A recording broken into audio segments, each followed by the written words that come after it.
Hola, ¿qué tal? Un saludo a todos.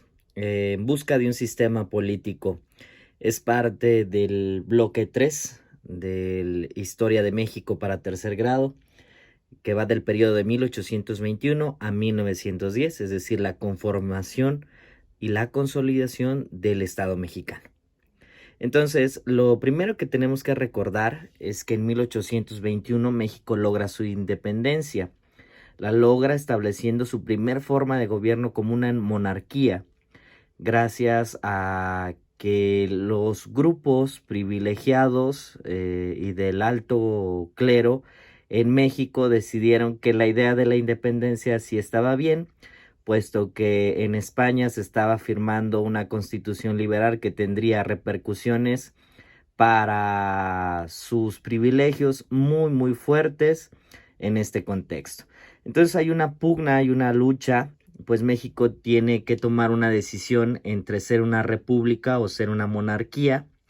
La monarquía está representada obviamente por la corona, por un poder ejercido solamente una persona.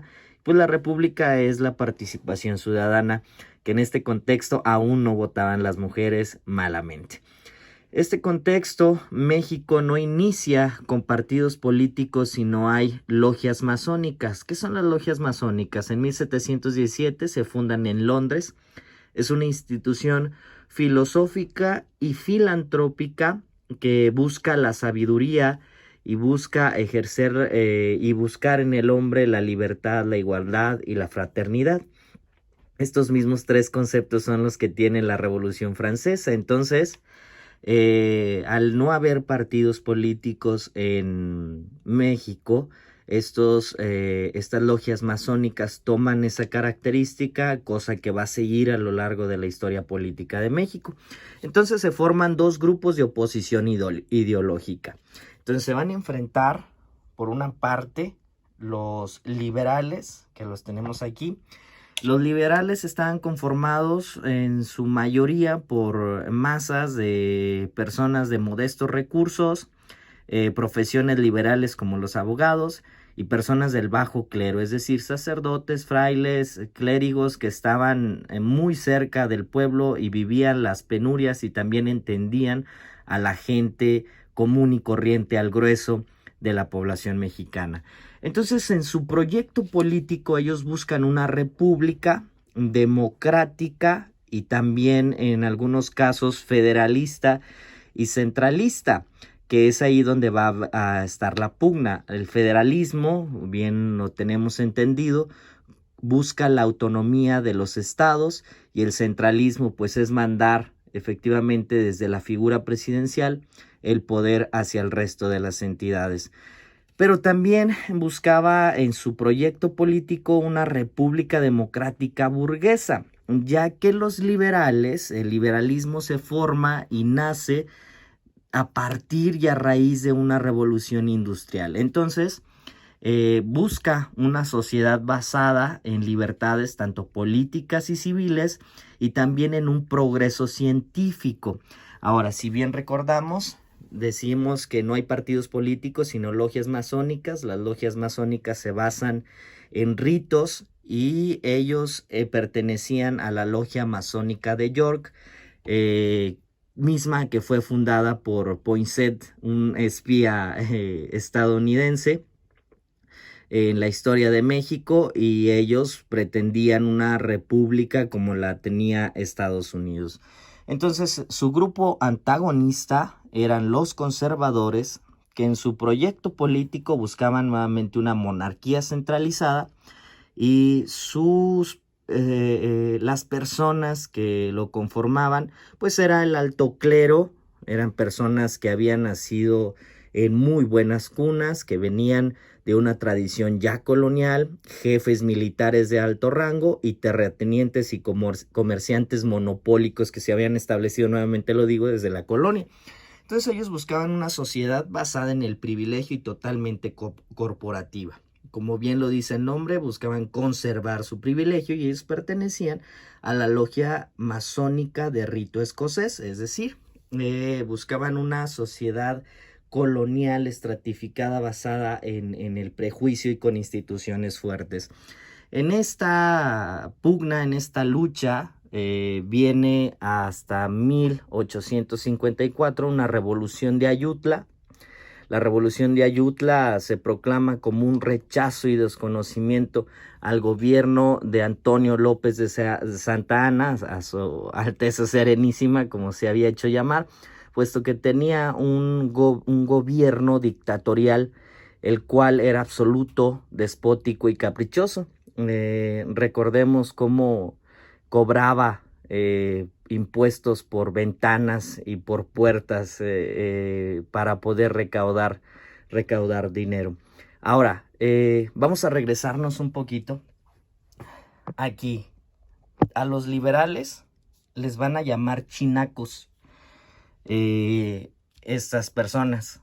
Les van a llamar chinacos a razón de que las personas que lo componían, estas personas, pues la mayoría de las filas van a ser personas, chinaco significa mal vestido, ¿no? Eran personas pequeños rancheros, pequeños propietarios, que estaban buscando acceder a un mejor nivel de vida y mejor calidad de vida, y sobre todo introducirse en la política y en el desarrollo del proyecto de esta nación que estaban haciendo. Y bueno, como resistencia a los liberales le van a llamar a los conservadores de una manera les van a llamar despreciativamente muchos al momento, porque como estaban muy ligados a las élites eclesiásticas, pues les decían muchos, ya que al hacer la señal, cuando se persina, pues obviamente se ve como si se mochara un dedo. Esta es una de las cosas que más está ligado a la historia, podría decirse.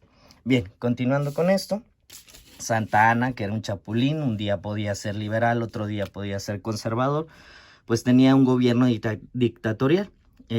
Juan Álvarez e Ignacio Comonfort en Guerrero deciden lanzar el plan de Ayutla en 1854, y en 1855 triunfa esta revolución, y también triunfa al momento de establecer una serie de leyes en las cuales se intentaba separar los asuntos de la iglesia del Estado. Recordemos que la vida colonial estaba muy establecida entre un calendario eclesiástico de una raíz feudal que habían traído los españoles, y ya se estaba quedando caduco al momento de este tiempo, pues en los albores de los procesos de globalización, pues ya requería otro tipo de sociedad. Además, preparaba la entrada al sistema capitalista y a secularizar la sociedad. Secularizar es una palabra un poco abstracta. Secularizar quiere decir quitar toda santidad, es decir, dividir la iglesia del Estado. Lo que es del César es del César y lo que es de Dios es de Dios. Podríamos resumirlo en una serie de leyes. Estas son las 3 leyes que triunfaron junto con la revolución de Ayutla. La ley Juárez suprimía los fueros militar y eclesiástico. Los fueros es un privilegio a rango de leyes. La ley de Lerdo prohibía la posesión a las corporaciones de la iglesia y de las indígenas, comunidades indígenas. ¿Por qué? Porque necesitaban introducir la propiedad privada. Recordemos que la cosmovisión de los indígenas de ese México profundo es que la tierra tiene otro sentido. Y la iglesia pues tenía tierras que no se trabajaban, y por lo mismo creaba esta serie de limitantes al progreso y a la introducción del sistema capitalista que ya estaba tardado México en introducir. La ley Iglesias prohibía el derecho de derechos parroquiales a los pobres, es decir, como cobrar el diezmo obligatoriamente, y ya que fuese por una profesión de fe.